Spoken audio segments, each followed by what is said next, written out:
RL Location Automobile. Pour toutes vos locations de voitures et utilitaires en Guadeloupe, faites appel à RL Location Automobile. Avec RL Location Automobile, réservez en toute tranquillité 7 jours sur 7, 24 heures sur 24. RL Location vous propose une large gamme de voitures et d'utilitaires au meilleur prix sur le site internet www.rl-location.com. RL Location, c'est aussi l'assistance et la livraison. Pour tout renseignement, contactez-nous au 0590 10 66 87. RL Location Automobile, la location en toute simplicité. Martinique Actualité. Je vous le disais en titre, une partie du port de Fort-de-France est actuellement immobilisée par une grève. Il s'agit du secteur porte-conteneurs à la Pointe des Grives. Des négociations entamées hier ont été interrompues. Les grévistes réclament notamment le départ du directeur général qui, pourtant, a la réputation d'avoir été un bon gestionnaire de ce port. Les porte-conteneurs sont actuellement dirigés vers la Guadeloupe. Et c'est aujourd'hui, mercredi et demain que se déroulent les épreuves de rattrapage du baccalauréat pour les élèves qui ont obtenu entre 8 et 9,9 à l'épreuve écrite. D'abord 20 minutes de préparation sur le thème imposé par le jury, ensuite 10 minutes pour faire une présentation et 10 minutes d'échange avec le jury. Les résultats sont disponibles l'après-midi même du jour où sont passés les oraux. La 6e édition du Salon du Retour, organisée par l'association Aller Virer, va avoir lieu les 7 et 8 juillet à Madiana et du 10 au 13 juillet en ligne. À cette occasion, pour la 4e fois, un prix va récompenser 2 Martiniquais qui sont revenus au pays.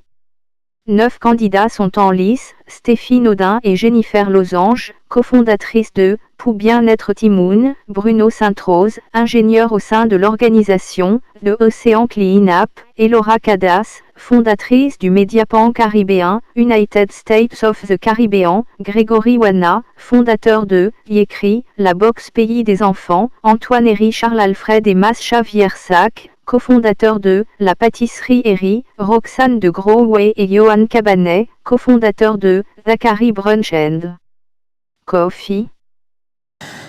Il a suffi d'une rencontre avec le maire et de quelques heures de travaux sur une barrière pour que cesse la grève entamée par le personnel qui assure la sécurité du Festival culturel de Fort-de-France.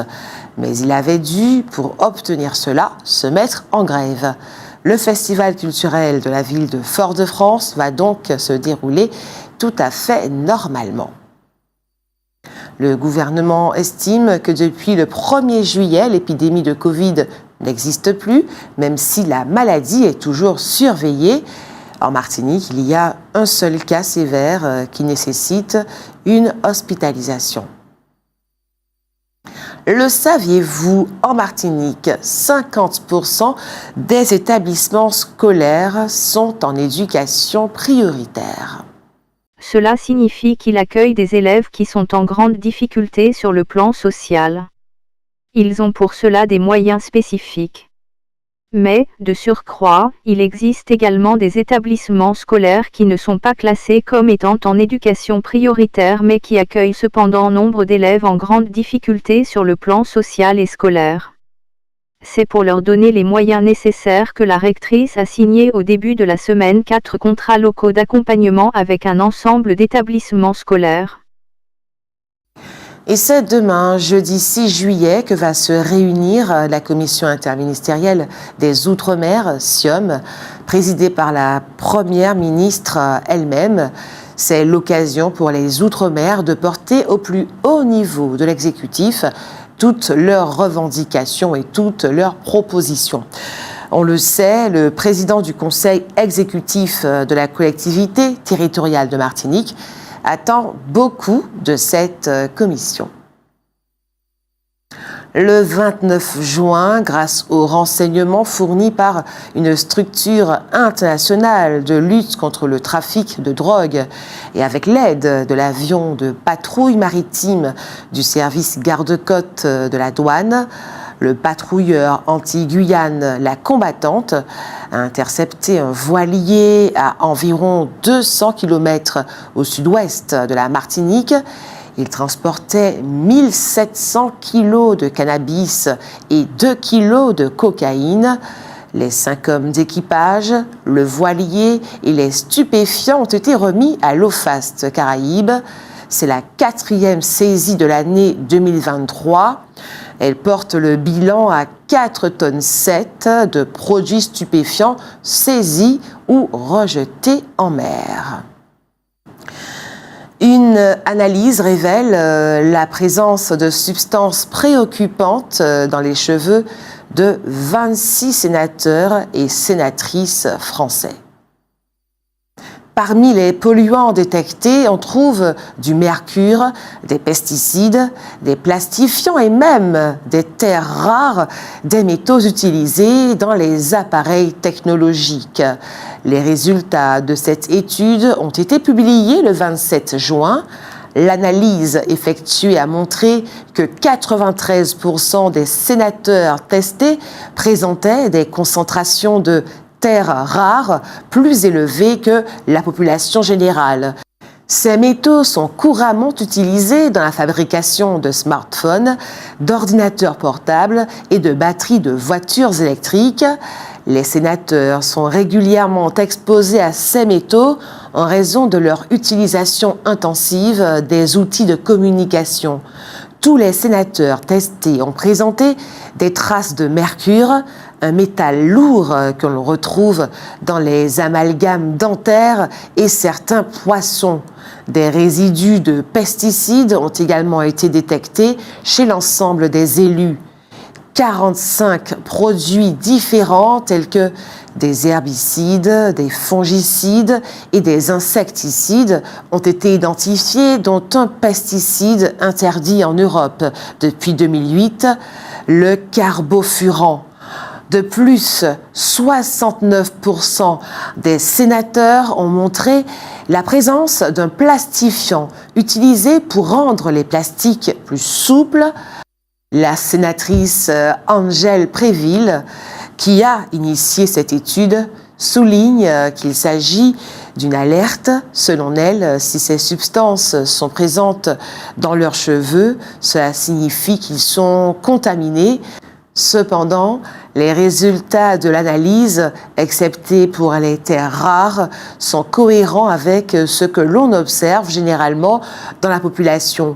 Ils témoignent d'une exposition répétée et régulière à des polluants présents dans l'alimentation, les produits cosmétiques et d'hygiène. Reste que jamais dans l'histoire de l'humanité, l'espérance de vie n'a été aussi longue. Peut-être est-ce parce que le corps humain a la capacité de s'adapter, de domestiquer les agressions dont il est victime.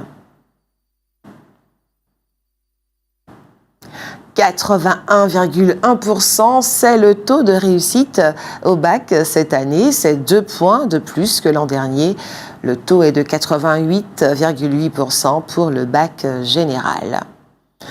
Et c'était aujourd'hui, mercredi 5 juillet, que de 8h à 17h, le centre de formation d'apprentis BTP de Ducos organisait dans ses locaux son séminaire d'entreprise Bâtir ensemble l'avenir du BTP. Il s'agissait de dresser un état des lieux du BTP en Martinique, de porter à la connaissance de chacun les dernières avancées dans ce secteur et d'imaginer l'avenir. Notons à ce propos que la Fédération française du bâtiment lance un programme de formation certifiante au profit des entreprises du BTP, des formations financées à 100% grâce aux fonds européens. Depuis une vingtaine d'années, on voit se développer des initiatives visant à organiser la coopération internationale en matière de recherche et de développement en santé, comme ça avait été le cas dans la lutte contre le VIH. Des structures appelées PDP, ou Partenariat pour le développement de médicaments, ont émergé en réaction aux inégalités d'accès au traitement. À la fin des années 1990, en effet, 90% du budget recherche des groupes pharmaceutiques était consacré aux 10% les plus fortunés de la planète. Les maladies tropicales comme le paludisme, la tuberculose ou la maladie du sommeil, qui représentaient plus de 10% de la mortalité mondiale, n'attiraient, elles, qu'à peine 1% des investissements. Bien entendu, les PDP ne sont pas suffisamment puissants pour concurrencer l'industrie pharmaceutique, mais ils peuvent agir en partenariat avec des géants comme Johnson & Johnson ou Sanofi, mais également avec des États, des fondations et des organisations non gouvernementales. Ils permettent ainsi d'orienter une partie des investissements en recherche vers des marchés considérés comme non rentables par les labos sur lesquels ils n'iraient donc pas seuls. C'est ainsi qu'en 2003, DNDi, ou Initiative Médicaments contre les maladies négligées, a vu le jour sous l'impulsion conjointe de Médecins sans frontières et de l'Organisation mondiale de la santé, en collaboration avec des laboratoires du Kenya, du Brésil, d'Inde, de Malaisie et de l'Institut Pasteur en France. Son but, trouver des traitements à bas coût contre les maladies qui sévissent dans les pays pauvres et causent chaque année des dizaines de milliers de décès. Il peut s'agir de chercher à combiner entre elles des molécules déjà existantes afin de gagner en efficacité ou de réduire les effets secondaires, ou bien on tente de découvrir une nouvelle molécule. L'ONG joue en quelque sorte le rôle de chef d'orchestre en mettant autour de la table une palette d'acteurs différents pour chaque projet. Institutions internationales, OMS ou Nations Unies par exemple, organisations publiques, États, Union européenne, laboratoires, donateurs privés comme la Fondation Bill et Melinda Gates ou Wellcome Trust, mais aussi associations et chercheurs participent au projet. En 20 ans, DNDi a réussi à développer 8 nouveaux traitements. Parmi ses plus belles victoires, le fexinidazole, premier traitement oral contre la maladie du sommeil. Développé avec Sanofi, il est distribué gratuitement, essentiellement en République démocratique du Congo, où se concentrent 85% des malades et donne l'espoir d'endiguer un jour la maladie. Autre réussite, le programme FACT de recherche sur le paludisme, cofinancé par MSF, l'OMS et l'Union européenne.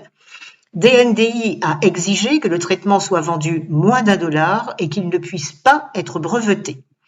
Après une quinzaine d'années sur le marché, le traitement a permis de soigner plus de 700 millions de malades du paludisme dans le monde. L'OMS a par ailleurs lancé en 2016 un programme mondial de lutte contre l'antibiorésistance et a créé avec DNDi un partenariat mondial pour la recherche et le développement des antibiotiques dont la mission est de stimuler la recherche spécifiquement dans le domaine des antibiotiques pour en assurer un approvisionnement pérenne et à bas coût partout dans le monde. Ces 10 dernières années, la recherche sur certaines bactéries a en effet été progressivement désertée par l'industrie pharmaceutique car jugée trop peu rentable, faisant ainsi courir le risque de pénurie. L'objectif est de mettre au point 5 nouveaux traitements d'ici à 2025, même si les efforts à fournir pour lever des fonds restent colossaux. La Martinique a logiquement été éliminée par le Costa Rica hier mardi. Elle ne va donc pas accéder au quart de finale de la Gold Cup. À la 70e minute, les Martiniquais étaient menés par 5-1. Ils ont été battus 6-4. La Guadeloupe non plus ne va pas accéder à ces quarts de finale. Elle a été battue 3-2 par le Guatemala. Le CRAN, le Conseil représentatif des associations noires de France, estime que Naël, l'adolescent d'origine maghrébine, dont la mort a provoqué les violentes émeutes que l'on sait en France, a été victime du racisme des policiers. Il demande la mise en examen également du deuxième policier et annonce qu'il se portera partie civile dans le procès qui aura lieu. Outremernews.fr, le site de l'actualité outre-mer, 24 heures sur 24 et 7 jours sur 7. Retrouvez la chaîne Outre-mer News sur YouTube.